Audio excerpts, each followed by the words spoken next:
22. Selanjutnya dipersilakan peserta dengan nomor SI.122. Mohon bersiap-siap selanjutnya peserta dengan nomor SI.129. Mohon bersiap-siap selanjutnya peserta dengan nomor SI.129.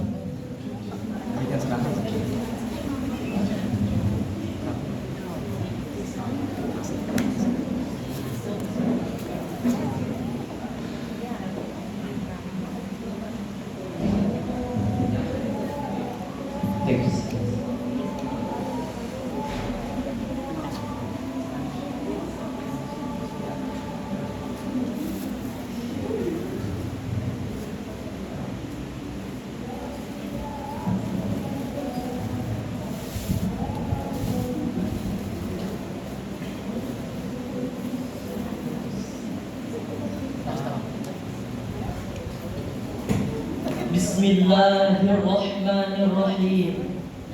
Ya ayyuhal muslimun as-salimun, law salama al-muslimu 'ala al-muslimi salaman wastaslama lima salimati salimah kama tasallama salman wa ma salima silmin rabbi daris salam wa idza saturjadis salam wala salam siwa hadas salam. Assalamu min ahlil jinan, assalamu yunjika min shiddatin niran, السلام تسمع القيام رائحة الريحان. assalamu alaikum warahmatullahi wabarakatuh. Waalaikumsalam warahmatullahi wabarakatuh. Alhamdulillahi hamda hamda wa syukran lillahi syukra syukra. Ashhadu an la ilaha illallah wa ashhadu anna Muhammadan abduhu wa rasuluh. Amma ba'du. Hadirin dan hadirat sebangsa dan setanah air, Indonesia adalah potongan surga yang dititipkan Allah Subhanahu wa ta'ala, kaya akan budaya dan sumber daya. Ribuan pulau berjajar mempesona dari Sumatera hingga Papua dengan keanekaragaman flora dan fauna. Hadirin yang berbahagia, akankah Indonesia jaya selamanya menjadi negeri yang merdeka, bersatu, berdaulat, adil dan makmur, ataukah akan menjadi negeri yang terjajah, bercerai-berai, menjadi budak para penjajah, hidup di dalam kezaliman dan kemiskinan? Jawabannya tergantung sejauh mana umara atau pemimpin di negeri ini dalam menjaga keutuhan bangsa. Dalam Islam, pemimpin kaum muslimin seharusnya diangkat berdasarkan kesalihan dan kecakapannya dalam mengatur negara dan urusan umat. Mengapa kesalihan diutamakan?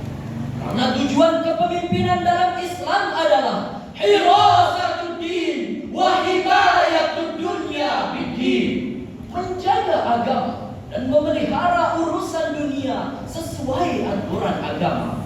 Bagaimana mungkin seorang pemimpin mampu menjaga agama dan memelihara urusan negara berdasarkan agama jika dia tidak tahu agama?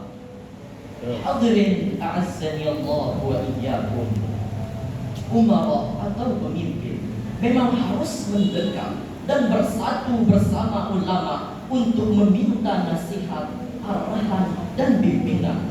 Hal itu perlu dilakukan karena jabatan dan kekuasaan adalah pedang bermata dua. Besar manfaatnya, namun juga sangat berbahaya godaan-godaannya.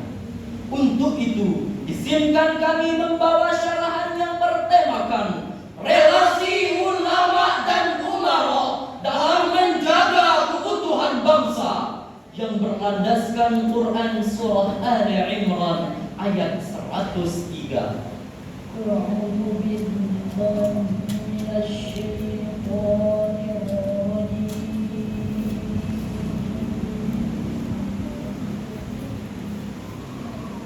بسم الله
dari bisikan setan yang terkutuk, dengan menyebut asma-Mu ya Allah yang Maha Pengasih lagi Maha Penyayang.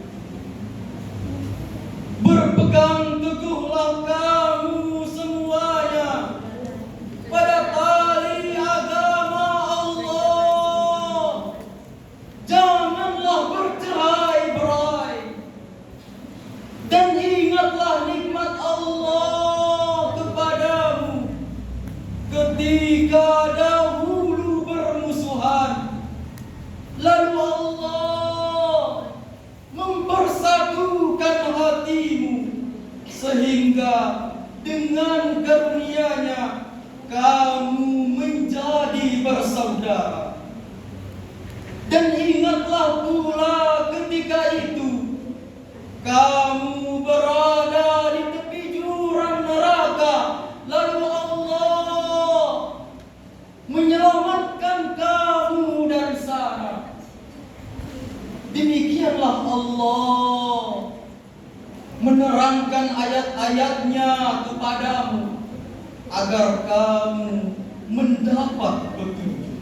Hadirin yang berbahagia, menurut para ulama, tafsir kata i'tasim hadir dalam bentuk perintah atau amr yang menunjukkan bahwa menjaga persatuan maupun keutuhan adalah suatu kewajiban, bukan sekedar anjuran semata. Ibnu Nu'aim dalam hadis riwayat Muslim mengatakan bahwa ada dua golongan manusia. Jika mereka baik, maka baik seluruh manusia, dan jika ia rusak, maka rusak seluruh manusia. Mereka adalah para ulama dan umara.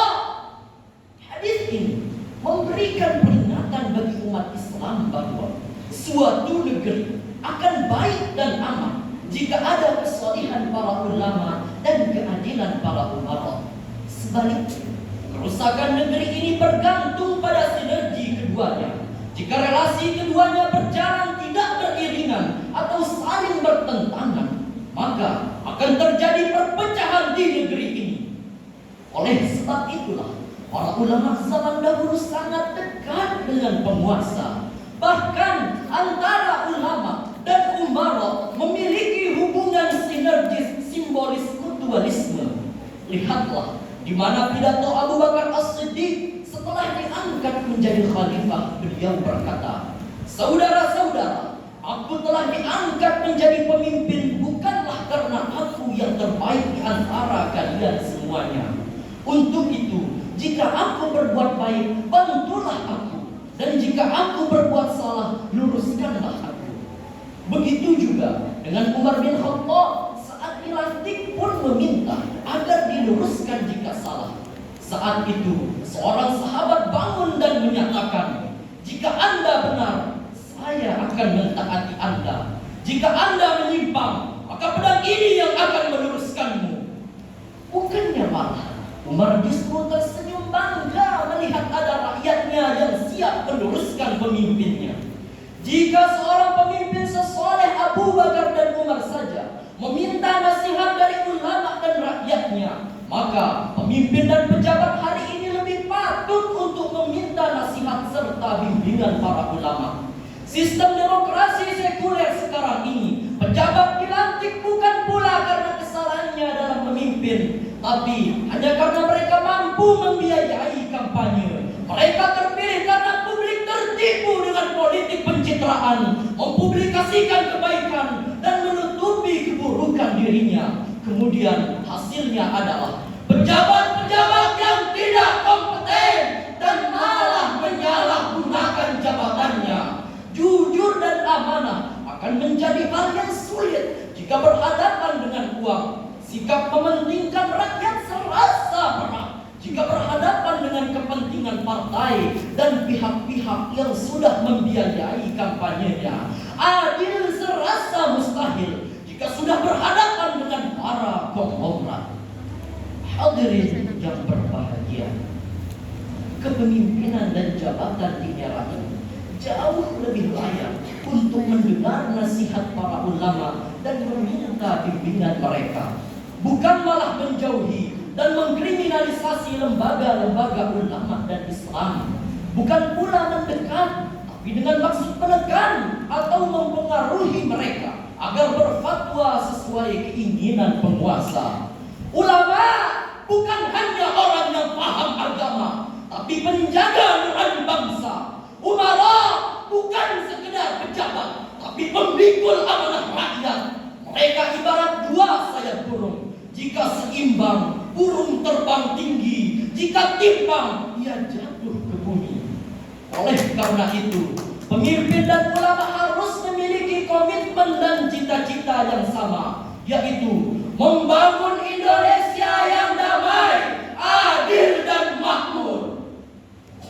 Keutuhan bangsa tidak hanya tergantung dari pemimpin, akan tetapi bagaimana masyarakat menanggapi pemimpinnya tersebut, sebagaimana yang diperintahkan Allah Subhanahu wa taala dalam Quran surah An-Nisa ayat 59. Ya ayyuhalladzina amanu athi'ullaha wa athi'ur rasul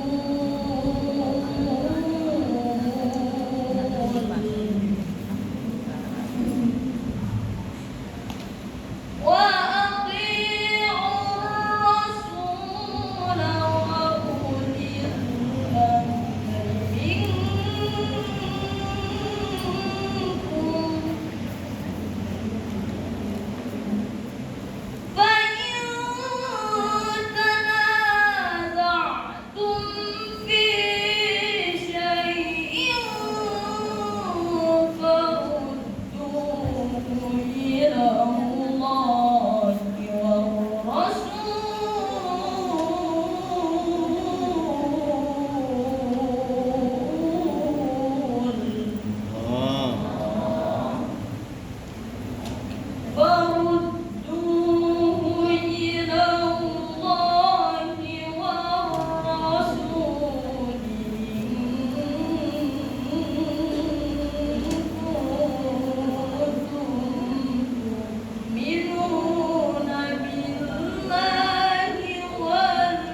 Wahai orang-orang yang beriman, taatilah Allah dan taatilah Rasul Nabi Muhammad serta ulul amri, pemegang kekuasaan di antara kamu.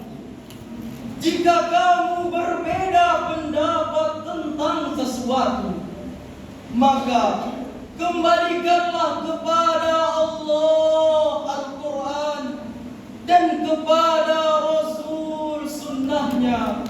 Jika kamu beriman kepada Allah dan hari akhir, yang demikian itu lebih baik bagimu dan lebih bagus akibatnya di dunia dan di akhirat.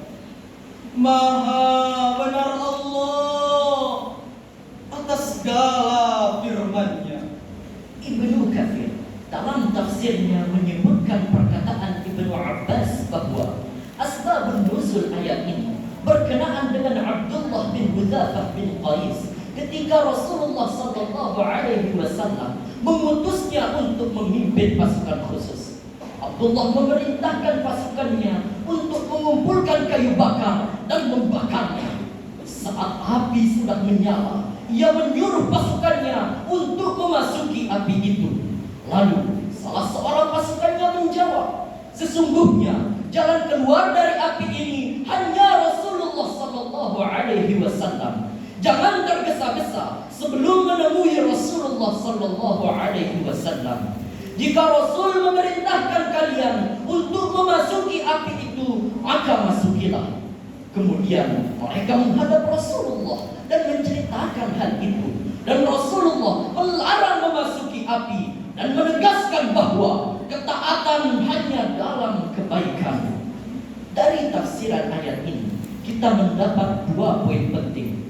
Yang pertama adalah ketaatan kepada Allah itu mutlak, karena ayat ini memerintahkan orang-orang yang beriman untuk mentaati Allah dan Rasul-Nya. Dan ketaatan mutlak di sini artinya adalah ketaatan kepada Allah yang tidak bisa ditawar-menawar, ketaatan harga mati, dan ketaatan tanpa tapi-tapi. Poin yang kedua adalah perintah kepada orang-orang beriman, pada ulil amri atau umara. Dan yang menarik dalam poin ini, kata ati'u tidak diulang pada kata sebelum ulil amri. Sebagaimana perintah taat kepada Allah dan Rasul-Nya, ketaatan pada ulil amri ketika perintahnya tidak bertentangan dengan perintah Allah dan Rasulullah. Hadirin yang berbahagia, kesimpulan dari syarahan kami adalah persatuan dan kesatuan sebuah negara tergantung bagaimana pemimpinnya. Apabila pemimpinnya adil, maka sejahteralah negaranya. Dan lebih sejahtera lagi jika ada kerjasama antara ulama dengan pemimpin atau umara. Dan kita sekaligus masyarakat, sekaligus hamba Allah yang beriman, hendaklah kita mematuhi perintah yang diperintahkan oleh pemimpin kita. Akan tetapi satu yang perlu kita garis bawahi adalah selama peraturan itu tidak bertentangan dengan perintah Allah dan Rasul-Nya, maka kita harus dan wajib mematuhinya. Sekian syarahan yang dapat kami sampaikan. Tidak ada manusia yang sempurna termasuk kami. Sekalipun selalu berusaha maafkan kekurangan kami.